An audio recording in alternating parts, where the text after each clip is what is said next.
Hello प्यारे दोस्तों, हम लोग डिफरेंशियल ज्योमेट्री का अपना बहुत सारा लेक्चर किया हमने। कर्व्स इन स्पेस की बातें मैंने कर डाली, ठीक है साहब। मैंने जो भी 28 लेक्चर लगभग डाले मैंने वीडियो में, तो आप प्लेलिस्ट में जाके देख लेना कर्व्स इन स्पेस। तो कर्व्स इन स्पेस को मैंने ख़त्म करने के बाद अब अपन आते हैं अगले चैप्टर पे, जो कि बहुत ही ज़्यादा इंपॉर्टेंट और बहुत ही लोग बोल चुके हैं कि भैया जल्दी शुरू करो यार। तो यार थोड़ा माफ़ी चाहता हूँ कि थोड़ा लेट में मैं कर पाता हूँ, क्योंकि यार थक जाता हूँ बहुत ज़्यादा। मतलब कहाँ टाइम नहीं मिल पाता, समझ रहे हो। टाइम जब मिलता है तभी मैं अपलोड कर पाता हूँ। तो अब अपन जल्दी जल्दी कोशिश करेंगे कि चैप्टर 2 भी अपलोड कर लें, क्योंकि इसमें ज़्यादा है ही नहीं। इस पूरी बुक में टेंसर अलजेब्रा कर भी रहा हूँ, रिमानियन भी कर दूंगा। तो अभी हम बात करते हैं अपना सीधे chapter 2, that is curves on surface. प्यारे बच्चों ध्यान देना, अच्छे से पढ़ाई करेंगे, पूरे चैप्टर को कंप्लीट करेंगे। आ जाओ, एक एक चीज़ छोड़ूंगा नहीं, एक एक चीज़ कंप्लीट करूंगा, छोड़ूंगा क्या, ठीक है ना। एक एक चीज़ कंप्लीट करूंगा। आ जाओ देखते हैं। तो साहब याद करो आप पुरानी बात की, जो कर्व्स इन स्पेस थी वो क्या लिखते थे सर। मैं लिखता था आर बराबर आर एस, ये तो लिखते थे सर। आर बराबर आर टी भी तो लिखते थे, याद करो बच्चे। ये सब बातें क्या थी सर, जब हम लोग पढ़ते थे कर्व्स इन स्पेस। हम कर्व्स की बात करते थे जब स्पेस में। मतलब ये जो इक्वेशन थी बच्चे, ये इसकी किसकी इक्वेशन थी सर, वो कर्व की थी इक्वेशन। अच्छा एक और बात समझो बेटा, जो इक्वेशन इस कर्व की होती है बच्चे, जो इक्वेशन कर्व की होती है उसमें एक ही वेरिएबल आता है, दैट इज एस। अच्छा अब हम बात कर रहे हैं कर्व्स ऑन सरफेस। तो सबसे पहले बच्चे हम ये तो जान लें कि सरफेस क्या होता है। अच्छा बहुत बढ़िया। तो बात समझो बच्चा, जो सरफेस की वेक्टर इक्वेशन होती आर बराबर वो ऐसी होती, ध्यान देना, आर बराबर यू कॉमा वी। अच्छा सर ये क्या बोला है, कर्व्स इन स्पेस में जो हम कोई पॉइंट, मान लो ये पॉइंट है, ये पॉइंट है, ये पॉइंट है, ये पॉइंट है, तो इनका लोकस जब इनको जोड़ते जाएंगे तो एक कर्व मिलेगी कि नहीं मिलेगी। तो ये जो भी पॉइंट है वो सिर्फ और सिर्फ एक पैरामीटर पर डिपेंड है, या तो टी पर कोई पैरामीटर डिपेंड या फिर कोई नाम एस दे दिया। जब टी पर डिपेंड बोला तो इक्वेशन ऐसी थी, सॉरी ऐसी थी, जब एस पर बोला तो ऐसी थी। लेकिन इस सरफेस में क्या अंतर है साहब, कि यहां पर जो आपका कोई पॉइंट है वहां पर दो पैरामीटर हैं, ध्यान रखना, टू पैरामीटर्स। ठीक है बच्चे, इंपॉर्टेंट बात है, आज सिर्फ इंपॉर्टेंट डिस्कशन करेंगे, है ना, कि बेसिक चीजें डिस्कस करना आज, इंट्रोडक्शन पोर्शन समझ लो। कि दो पैरामीटर पर डिपेंड करता है साहब सब। अच्छा तो मैंने बोला अगर एक कोई पॉइंट है, मान लो ये कोऑर्डिनेट इसके क्या होंगे, हमने कहा एक्स होंगे, वाई होंगे, जेड होंगे। तो जो एक्स कोऑर्डिनेट है बच्चे वो दो पे डिपेंड करेगा, किस पे, यू और वी पर। वाई कोऑर्डिनेट किस पे डिपेंड करेगा सर, वो भी यू और वी पर। जेड कोऑर्डिनेट भी किस पे डिपेंड करेगा सर, यू और वी पर। यहाँ पर याद करो आर बराबर जैसे आर एस लिखा हुआ है, तो इसका मतलब साहब क्या, कि जो यहाँ पर बच्चे कर्व्स पे एक्स होता है वो एक वेरिएबल पे डिपेंड करता है एस पर, वाई भी एक वेरिएबल पे डिपेंड करता है किस पे, एस पे। लेकिन जो सरफेस की इक्वेशन है साहब, यहाँ पर याद रखना बच्चे, क्या दो पैरामीटर होते हैं, लेकिन सर कर्व में होता है एक पैरामीटर। और जो सरफेस होता है, सरफेस में क्या होता है कि जो भी पॉइंट है वो दो पैरामीटर पे डिपेंड करता है, ये बात दिमाग में रखना, ठीक है। अगले आगे बढ़ते हैं, छोटा सा पॉइंट और है वो फटाफट बताते चलते, फिर हम लोग अगले लेक्चर से आगे की बात बताएंगे। इस वीडियो में हम बात करेंगे, अब अगला जो टॉपिक है मेरा, क्लास ऑफ सरफेस, ठीक है, क्लास ऑफ सरफेस। मैंने क्लास ऑफ कर्व भी बताया था, जाके देखना उसको। क्लास ऑफ सरफेस क्या होती है बच्चे, तो ये बात तो समझ में आ गई कि जो सरफेस की, पहले हम सरफेस पढ़ लें फिर उसके ऊपर कर्व बनाएंगे। चैप्टर का नाम क्या है, curve on surface, curve on surface. तो पहले प्यारे बच्चों, पहले हम ये तो पढ़ लें कि सरफेस कब बनेगा, ठीक। अब समझते हैं। अब हम बात करेंगे साहब लोग, कि जैसे हमने बोला कि कर्व, क्लास ऑफ सरफेस, ठीक। तो क्लास ऑफ सरफेस को जरा समझते हैं, क्या है कि सरफेस, क्लास ऑफ सरफेस। तो पहले तो हम इक्वेशन ऑफ सरफेस लिख लें। तो इक्वेशन ऑफ सरफेस कैसे लिखोगे सर, उसमें क्या है, कोई पॉइंट पकड़े, उसका कोऑर्डिनेट मान लो एक्स है, तो एक्स किन बातों पर डिपेंड करेगा, यू और वी पर। अच्छा सर वाई भी, ये किस पे डिपेंड करेगा सर, ये भी डिपेंड करेगा यू और वी पर। और जेड भी डिपेंड करेगा किस पे सर, यू और वी पर। ध्यान देना प्यारे बच्चों।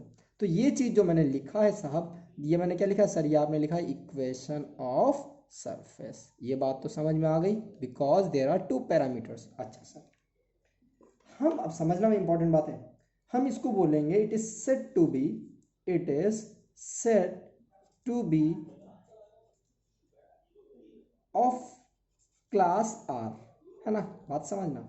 ये जो सरफेस है, ये जो सरफेस है बच्चे, ये जो सरफेस है, इसका हम लोग क्लास कहेंगे आर। इसका क्लास क्या कहेंगे, आर। कब, जब ये जो फंक्शन है ना, एफ जी और एच, ये कंटिन्यूअस हो, पहली बात, ठीक, क्या हो, कंटिन्यूअस हो। बात समझना, ये क्या हो, कंटिन्यूअस, मैं लिख देता हूँ आर सिंगल वैल्यूड, बस उसको दिमाग में रखो, कुछ खास इसका इंपॉर्टेंस नहीं है, ठीक है। मान लो डेफिनेशन पूछ ले तो continuous function of u comma v possessing continuous, ये इंपॉर्टेंट है लास्ट वाला line, continuous partial derivative of rth order, ठीक है, ऑफ rth ऑर्डर। बस एक मिनट और सुन लो, बस हो गया ये। तो बच्चे हम फिर से बता रहे हैं, हम किसी सरफेस को कब बोलेंगे कि उस सरफेस का क्लास आर है, बोलो उस सरफेस का क्लास आर कब बोलोगे, जब जो फंक्शन है एफ जी एच इनका आरथ डेरिवेटिव पार्शियल, क्यों मतलब यू के रेस्पेक्ट में है, वी के रेस्पेक्ट में, तो जो आरथ डेरिवेटिव, मान लो सेकंड डेरिवेटिव है कंटिन्यूअस, थर्ड नहीं है तो हम बोलेंगे कि इसका क्लास क्या है, टू। मान लो फिफ्थ है, आगे के नहीं है तो हम क्लास क्या बोलेंगे, फिफ्थ। समझ में आई बात, ठीक है बच्चे। अगली डेफिनेशन छोटी सी और है पॉइंट, वो समझ लेते हैं, आ जाओ। अगली बात है बच्चे, रेगुलर और ऑर्डिनरी पॉइंट्स। रेगुलर और ordinary points and singularities on a surface. अच्छा, अब जरा मेरी बात समझना, कुछ चीज़ें और यहाँ पर देखो, कुछ टर्म्स हम बताएंगे जो हम लोग आगे यूज़ करेंगे। याद करो आप लोग, याद करो, क्या याद करें, हमने बताया था अगर कोई r बराबर आर एस एक कर्व है। अच्छा एक बात बताओ, मैं पूछो तुमसे एक कर्व की सरफेस है, तुम कहोगे सर कर्व है ना, क्यों, क्योंकि पैरामीटर इज ओनली वन। यही सरफेस कब होगा, जब सर यहाँ पर पैरामीटर क्या होंगे, तो।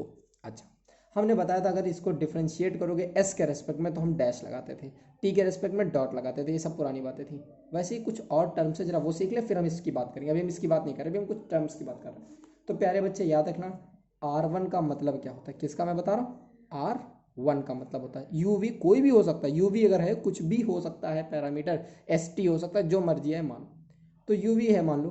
तो बेटा बच्चे U का मतलब वन, देखो R1 का मतलब क्या, ध्यान देना बच्चे, R1 का मतलब है del R upon del U, पहले वाले को। अच्छा, R2 का मतलब बताओ, अब तुम खुद सोचो, मुंह से बोलो फटाक से अपने आवाज में, गुड, dr/dv। अच्छा अब देखता हूँ कितने लोग कर पाएंगे, 1 2। अब ध्यान दो, 1 2 का मतलब क्या है समझो, 1 2 पहले क्या लिखा है, 2 लिखा है ना, मतलब सर ऐसा कुछ हुआ होगा, पहले आपने डेल आर बाई 2 का मतलब डेल वी कर दिया होगा, फिर 1 आ गया है, मतलब सर आपने यू वी से भी किया होगा, यू से भी किया होगा, समझ गया ना। अच्छा एक बात, चलो ये वाला करके दिखाओ, 2 1 का मतलब सर 1 पहले लिखा है इधर, देखो 1 इधर लिखा है ना, देखो ऐसे लिखते गए होगे 1 2 3 ऐसे लिखते गए, तो मान लो 1 लिखा है, 1 का मतलब क्या होगा बच्चे, कि sir del R upon del U, लेकिन 2 का मतलब फिर आपने एक बार और किया होगा डेल वी। क्लियर हो गई। अच्छा बच्चे एक बात और बताओ, 1 1 का मतलब, 1 1 में क्या है सर, मतलब आपने del R upon del U किया होगा, फिर 1 आ गया, मतलब आपने एक बार और कर दिया है। अच्छा, 2 का मतलब क्या बच्चे, कि सर आपने पहले, टू बाद में लगाना, ठीक है, यू के रेस्पेक्ट में किया हो, वी के रेस्पेक्ट में किया होगा, फिर आपने एक बार और कर दिया, ठीक। तो ये चीज़ हो गया। तो ये याद रखना, नोटेशन बहुत इंपॉर्टेंट है, 1 1 1 2 क्या है कुछ भी याद रखना सब। अब आते हैं हम लोग मुद्दे पर जो हमने हेडिंग डाली। तो अब इतना बात तो समझ में आया कि रेगुलर और ऑर्डिनरी, इसकी बात कर रहे हैं हम लोग रेगुलर की। अब जरा समझो बच्चे, हमने कहा R1 बताओ क्या होता है, तुमने कहा सर अभी अभी तो आपने बताया R1 का मतलब del R upon del you.